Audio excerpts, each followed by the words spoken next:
ఓం వసుదేవసుతం దేవం కంసచాణూరమర్ధనం దేవకీ పరమానందం కృష్ణం వందే జగద్గురుం.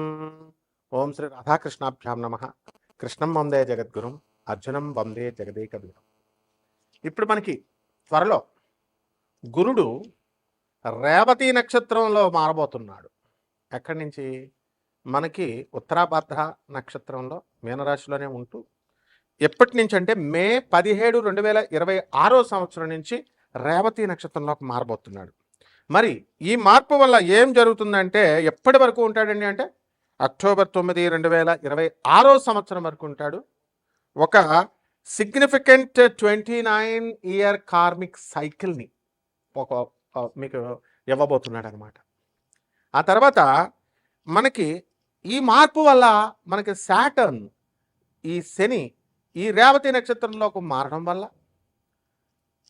ఫైనాలిటీ వస్తుంది మీకు. అంటే ఏదైనా సరే ముగింపు, ఏ పని చేసినా సగంలో వదిలిపడేస్తూ ఉంటారు మీరు ఆ గ్రహ ప్రభావం మాట. ఇప్పుడు ఫైనాలిటీ వస్తుంది. అలాగే చక్కగా స్పిరిచువల్ ట్రాన్సిషన్, ఎప్పుడు ఏకాంతంలో ఉండి ఆధ్యాత్మిక ఉన్నతిని మీరు పొందుతారు. అలాగే మీరు చక్కగా కార్మిక్ క్లోజర్ అవుతుంది, మీకు క్లీన్స్ అవుతుంది చక్కగా. ప్రతి ఒక్క ఇండివిజువల్ మీద, ప్రతి ఒక్క వ్యక్తి మీద ఒక గొప్ప ఇంపాక్ట్ వస్తుంది. అది ఎలా అంటే profound inner shifts and endings, startings endings అన్నీ కూడా చక్కగా చేయగలుగుతారు. మరి ఇప్పుడు మనకి ఎక్కడున్నారు గ్రహస్థితి ఈ 2026 సంవత్సరం యాజ్ ఆన్ ఈ మే నెలలో మనం కనుక చూసుకుంటే మిగతాదంతా కూడా కుజుడు మే 11 తర్వాత మేషరాశిలోకి మారబోతున్నాడు. అలాగే మనకి రవి మే 15 తర్వాత వృషభ రాశి సంచారం చేస్తాడు, ప్రవేశిస్తున్నాడు. అలాగే చక్కగా మనకి బుధుడు మే 15 తర్వాత వృషభ రాశిలోకి వస్తున్నాడు.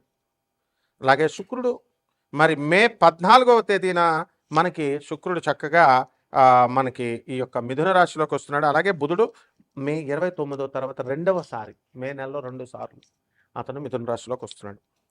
దీనివల్ల ఏమిటండి మనకి అంటే ఇప్పుడు రెట్రోగ్రేడ్లో లేడు మనకి సాటర్న్.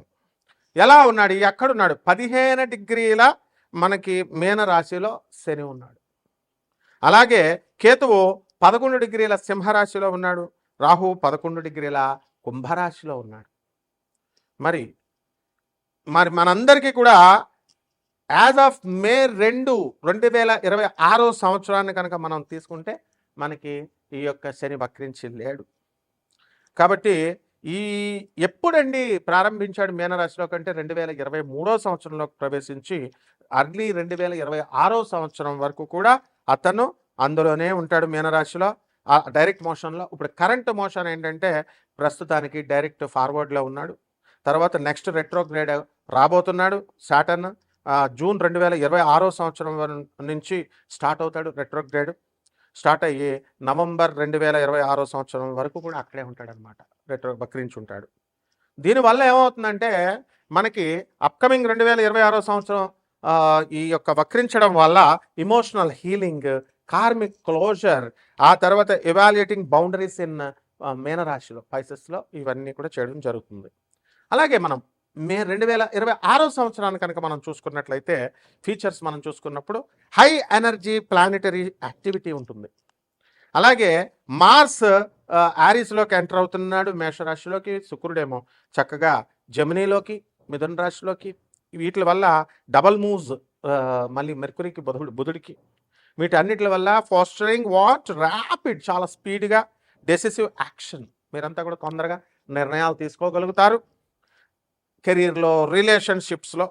అలాగే చక్కగా కీ షిఫ్ట్స్ ఉండడం వల్ల మే నెలలో మే 11న కుజుడు మీనరాశిలోకి, మేషరాశిలోకి, శుక్రుడు మే 14 నుంచి మిథున రాశిలోకి, ఆ విధంగా వృషభ రాశిలోకి మే 15 తర్వాత మనకి ఈ యొక్క రవి చేరడం, వీటిలన్నిటి వల్ల కూడా మీకు ఇంపల్సివ్ డెసిషన్స్ తీసుకుంటారు.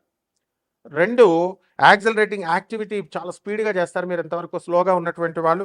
అండ్ డ్రైవ్ కూడా బాగుంటుంది. అండ్ రిలేషన్షిప్స్ని, ఆ తర్వాత కమ్యూనికేషన్ని ఎఫెక్ట్ చేస్తాయి. అలాగే ఫోకస్ ఆన్ స్టెబిలిటీ మీద, స్థిరత్వం మీద, రిసోర్సెస్ మీద మీరు ఎక్కువగా స్థిరత్వం వస్తుందన్నమాట. అయితే ఈ యొక్క గ్రహ సంచారాల వల్ల 12 రాశుల్లో కూడా మనము కొంచెం టెక్నికల్గా మనం చూసినప్పుడు మెడికల్గా కూడా మెడికల్ సైన్స్ని అప్లై చేస్తున్నాము. అలాగే మనం ఆర్బిటాల్ వెలాసిటీని మనం తీసుకుంటున్నాము. ఇప్పుడు ఆర్బిటాల్ వెలాసిటీని మనం తీసుకున్నప్పుడు గురుడు ఎక్కడున్నాడండి? First half of this 2026 year అంతా కూడా కర్కాటక రాశిలో ఉండి చాలా చక్కగా మంచి లక్ని మీకు లక్ని గ్రోత్ని ఇన్ఫ్లుయెన్స్ చేస్తాడు ఆ తర్వాత కంటే కూడా. అలాగే శని నెప్ట్యూన్స్ మనం తీసుకున్నప్పుడు ఈ పొజిషన్స్ అన్నీ కూడా చక్కగా స్ట్రక్చర్డ్ యాక్షన్ ఉంటుంది అండ్ మెయింటైనింగ్ డిసిప్లిన్ ఉంటుంది. ఇవన్నీ కూడా వస్తాయన్నమాట. దీనివల్ల మనకి అంతేకాకుండా మనకి అనారోగ్యాలు ఉంటాయి. మానవుడు అన్న తర్వాత రోగాలు అనేటటువంటి కామన్ అండి. సో కొన్ని రాశుల వారికి ప్రత్యేకించి ఇది కోటాను కోట్ల మందికి కామన్ ప్లాట్ఫామ్ మీద మనం చెబుతున్నాం కాబట్టి అందరికీ అలాగే జరగాలని లేదు. బట్ ఇన్ జనరల్ జరుగుతుంది. మీరు వ్యక్తిగతంగా తెలుసుకోవాలనుకుంటే వ్యక్తిగత జాతకంలో చూస్తే మనకి ఏ రోగాలు వస్తాయి ఎలా వస్తాయి అనేది తెలుస్తుంది. ఇన్ జనరల్ ఈ కాంబినేషన్స్ వల్ల హ్యూమన్ పాపిలోమా వైరస్ వస్తుంది, హెచ్పివి అనడానికి కొంతమందికి. అలాగే ఇది చాలా హైలీ కాంటాజియస్ అనమాట. తర్వాత ఇది కామన్గా ఇది సెక్షువల్లీ ట్రాన్స్మిటెడ్ డిజీజ్ అనమాట. హెచ్ఐవి, గనేరియా, సిఫిలిస్ ఇలాంటి వ్యాధుల్లాగా, మరి ఎయిడ్స్ అట్లాగా. సో ఇటువంటి వెనీరియల్ డిజీజెస్ అంటాం వీటిని. సో ఇటువంటి ఇన్ఫెక్షన్ అనేటటువంటిది ఇట్ ఎఫెక్ట్స్ అనమాట స్కిన్ని, ఆ తర్వాత మ్యూకోసల్ సెల్స్ని. నెక్స్ట్ దగ్గరగా విత్ నియర్లీ అన్నీ కూడా సెక్సువల్లీ యాక్టివ్ పీపుల్ ఎవరైతే ఉంటారో అటువంటి వాళ్ళకి కాంట్రాక్టింగ్ ఇట్ అట్ సమ్ పాయింట్లో తగలడానికి అవకాశాలు ఉంటాయి. కాబట్టి ఈ విషయాల్లో మాత్రం చాలా స్ట్రిక్ట్గా జాగ్రత్తగా ఉండండి. అండ్ చాలా ఇన్ఫెక్షన్స్, ఇక మిగతా కొన్ని రకాల ఇన్ఫెక్షన్స్ వస్తాయి. ఈ ఇన్ఫెక్షన్ కాకుండా వీటికి అన్నీ కూడా సిమ్టమ్స్ ఉండవు ఇవన్నీ కూడా. సో వాటిలంతటికి అవే రిజాల్వింగ్ ఆన్ దర్ ఓన్, వాటిలంతటికి అవే సాల్వ్ అయిపోతాయి. బట్ హైలీ రిస్క్ టైప్స్ మనకి ఉంటాయన్నమాట. సో ఇవన్నీ కూడా జెనిటల్గా మనకి వాట్స్ అని, క్యాన్సర్స్ అని ఇలాంటివన్నీ కూడా రావడానికి అవకాశం ఉంటుంది. పర్టికులర్గా of the cervix and anus and throat, వీటిల్లో ఎఫెక్ట్ అవ్వడానికి అవకాశాలు ఎక్కువగా ఉంటాయి. అలాగే దీనికి ప్రివెన్షన్ ఒకటే మార్గం అండి. Prevention is the only key అనమాట. అండ్ ప్రైమర్లీ త్రూ వ్యాక్సినేషన్ తీసుకోవాలి అండ్ రెగ్యులర్ స్క్రీనింగ్స్ చేసుకుంటూ ఉండాలి. కాబట్టి ఈ మోస్ట్ ఇన్ఫెక్షన్స్ అని ఇవన్నీ కూడా నేను మొట్టమొదటిగా చెప్పినటువంటి అన్నీ కూడా అసిమ్టోమాటిక్గా వస్తాయి. ఎందువల్ల కేతు సింహరాశిలో, రాహు కుంభరాశిలో ఉన్నప్పుడు సిమ్టమ్స్ అసలు కనబడినప్పుడు. And it will be cleaned by the immune system within 2 yearsలో క్లియర్ అయిపోవడానికి అవకాశాలు ఉంటాయి. కరెక్ట్గా అప్పటికే ఈ మేన రాశికి నుంచి 2.5 సంవత్సరాలు మేష రాశిలోకి వచ్చి అక్కడ ఇంకొక 2 నెలలు మార్చి 2027 వరకు మేన రాశిలో ఉండడం జరుగుతుంది శని. అలాగే PCOS ఆడవాళ్ళకి, మరి ఇటువంటి వాళ్ళకి అందరికి కూడా కొంతమందికి కొన్ని రాశుల వారికి ఈ కాంబినేషన్ వల్ల పాలిసిస్టిక్ ఓవరీ సిండ్రోమ్ అంటాం దాన్ని, PCOSని. మరి ఇది కామన్లీ హార్మోనల్ ఇది అండ్ మెటబాలిక్ డిజార్డర్ ఇది. సో ఇవన్నీ కూడా people who are with ovaries, ఈ ఓవరీస్ని ఎఫెక్ట్ చేస్తాయి ఇవి డ్యూరింగ్ దేర్ రిప్రొడక్టివ్ టైమ్ అనమాట, periods years. And irregular periods రావడము, నెక్స్ట్ ఎక్సెస్ ఆండ్రోజన్ లెవెల్స్ ఇవన్నీ కూడా ఉండడం, మేల్ హార్మోన్స్ ఇవన్నీ. అండ్ అలాగే స్మాల్ ఫ్లూయిడ్ ఫిల్డ్ సిస్ట్స్ ఉంటాయి, అదే ఫాలికల్స్ అంటాం, ఆన్ దిస్ ఓవరీస్ మీద ఏర్పడడానికి అవకాశాలు ఉంటాయి. అండ్ హార్మోనల్ ఇంబ్యాలెన్స్ మనం ఎక్కువ చూస్తాం. హై లెవెల్స్ ఆఫ్ ఆండ్రోజన్స్ చూస్తాము, లైక్ టెస్టోస్టిరోన్. ఇవన్నీ కూడా డిజర్వ్ చేస్తాయి మెన్స్ట్రల్ సైకిల్ని. సో ఇట్స్ లీడ్స్ టు ఇర్రెగ్యులర్గా పీరియడ్స్ మీకు రావడానికి లేదా మిస్డ్ పీరియడ్స్ రావడానికి అవకాశాలు ఉంటాయి.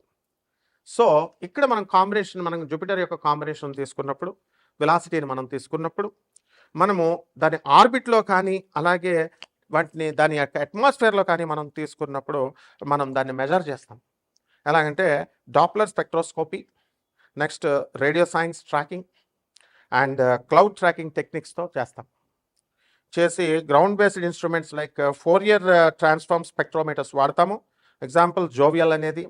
అలాగే ఎస్ప్రెసో స్పెక్ట్రోగ్రాఫ్ మెజర్, దీని నుంచి డాప్లర్ షిఫ్ట్స్ నాసా ఉపయోగిస్తుంది, నాసా జూనో మిషన్ అంటాం. దీనివల్ల deep space network antennas to track radio signals అనమాట. సో దీని నుంచి మనం ఆర్బిటాల్ వెలాసిటీ ఆఫ్ జూపిటర్ మనం తీసుకున్నప్పుడు as on this day 13.06 km/s ఉంది. And determined by tracking its orbit and the sun, around the sun. So ఈ విధంగా ఇదంతా కూడా జ్యోతిష్యం అంటే ఏదో 4 ఇంట్లో రాహు, 3 ఇంట్లో శని, ఏమండి నాకు బాగుంటుందండి, మా ఆయన మేము కొట్టుకుంటున్నామండి, ఇలా చేసేసారు ఆస్ట్రాలజీని. మళ్ళీ అట్లా కాదమ్మా, చాలా సైంటిఫిక్ ఇది. నేను చక్కగా ఈ యొక్క సైంటిఫిక్గా బాగా చదువుకున్నటువంటి వాళ్ళకే కాకుండా చదువులేనటువంటి వాళ్ళు కూడా నన్ను సంప్రదించవచ్చు మీరు చక్కగా.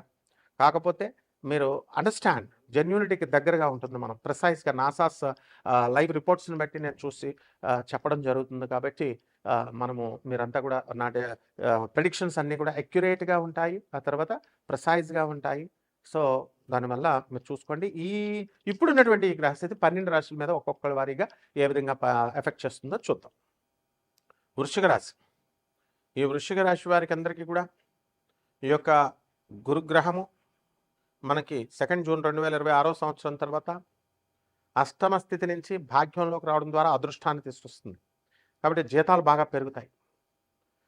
అలాగే దూరపు ప్రయాణాలు మీరు ప్రయాణించడం జరుగుతుంది. పంచమంలో ఉన్నటువంటి శని నక్షత్ర మార్పు జరుగుతుంది, రేవతి నక్షత్రంలోకి వస్తున్నాడు.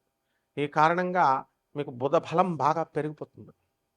దాని నుంచి ఆ బుధుడు మనకి చక్కగా సెకండ్ ఫేజ్లో మే 29, 2026 నుంచి మిథున రాశిలోకి, అంతకుముందు మే 15, 2026 సంవత్సరం నుంచి వృషభ రాశిలోకి ఉన్న కారణంగా కమ్యూనికేషన్ స్కిల్స్ వల్ల, మీ యొక్క విజ్డమ్ వల్ల, తెలివితేటల వల్ల, బుద్ధి బలం వల్ల అవ్వనటువంటి పనులన్నీ కూడా పూర్తి చేసుకునేటటువంటి దిశగా మీరు వెళ్తారు. ఆలోచన సరళ అలా ఉంటుంది.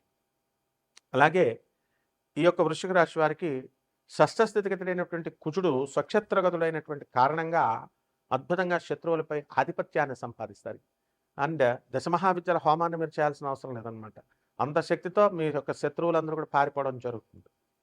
అది దశమహావిద్యలు పంతులు గారులు చేసేది కాదు, ఇది సాధకుడు చేయాలి. ఎవడికి వాడే మా ఛానల్ ఇప్పుడు మేము ఎన్నో ఛానల్స్లో చెప్తుంటే మాకు వచ్చే కాల్స్ని డైవర్ట్ చేయడం కోసం, ఏమండి ఈ సార్ బిజీగా ఉన్నారండి, సారు మే 15 తర్వాత అందుబాటులో ఉంటారు, లేకపోతే సారు కంటే కూడా సారు చాలా చెప్పేది సబ్జెక్ట్ చాలా టఫ్గా ఉంటుంది, సాధన టఫ్గా ఉంటుంది, యక్షిణీ మంత్రం వేరే కూడా గొట్టంగాడ ఒకటి తయారు చేస్తారనమాట. ఆ తయారు చేసి వాడి దగ్గర తీసుకోండి, డబ్బులు వాడికి వేసేయండి. What is all this nonsense? సాధన అనేటటువంటిది రాహు మనకి శని చక్కగా పంచమ స్థితిగతుడయ్యాడు. షష్ఠ స్థితిగతుడైనటువంటి కుజుడు శాస్త్రం తెలియాలి కదా, సబ్జెక్ట్ తెలియాలి కదా. ఈ రకంగా మీరు సాధన మార్గం ద్వారా శత్రువు పీడ జరుగుతుంది. అలాగే అర్ధాష్టమ రాహువు పంచమ శనిగ్రహ ప్రభావాల వలన సంతానం వల్ల కొన్ని చికాకులు వస్తాయి. అలాగే అర్ధాష్టమ రాహుగ్రహ ప్రభావం వలన కన్ఫ్యూజన్ టెన్షన్స్లోకి వెళ్ళేస్తారు. 100 సంవత్సరాల తర్వాత ఒక వస్తుంది ముహూర్తం, వాడికి సిద్ధ అయిపోయింది, ఆడు అసలు ఎట్లీ సాధనే చేయలేదు, సిద్ధ అయిపోయిందని చెప్తున్నారు వాళ్ళు. సార్ చెప్పేది కఠినం, అసలు కఠినమా, మంత్రం ఇస్తాం చేయండి అంటాం. సో ఇటువంటి చెత్త వెధవలందరూ కలిసి కన్ఫ్యూజనరీ ఐడియాస్ కన్ఫ్యూజన్ చేస్తారనమాట.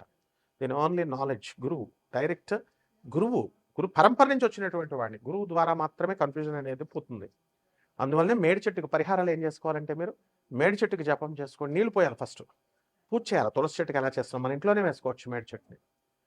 తర్వాత మేడి చెట్టుకి చక్కగా ఈ యొక్క దత్తాత్రేయుడు, అనగాదేవి, 64 యోగిని గణాలు మనకి ఈ యొక్క మేడి చెట్టు మొదల్లో ఉంటుంది. శ్రీ గురు చరిత్ర పారాయణ చదవండి. అండ్ మేడి చెట్టు ఇంట్లో ఉండకూడదు, పాలు గారేది తోలు తీసేస్తాను ఎవడైనా సరే, పిచ్చి పిచ్చి మూఢనమ్మకాలు కనుక పెంచినట్లయితే. And all these fellows dogma centred ఫిలాసఫీని పెంచేటటువంటి వాళ్ళ వంశాలు వృద్ధిలోకి చెందవు. అటువంటి వాళ్ళు చెప్పేటటువంటి అవైదిక అశాస్త్రీయమైనటువంటి శాస్త్రబద్ధంగా లేనటువంటి నాన్ సెన్స్ అంతా చెప్తారనమాట, చదువు సంజలైన వెధవలు. సో ఈ విధంగా మీరు దత్తాత్రేయ జగద్గురు ఆయన, ఆ పారాయణ చేయండి. చేసి ఆ బ్రహ్మాండంగా డిఫారెస్టేషన్ ఉండకూడదు, చక్కగా చెట్లు పెంచండి. ఈ విధంగా చేసుకున్నట్లయితే బ్రహ్మాండంగా ఉండదు.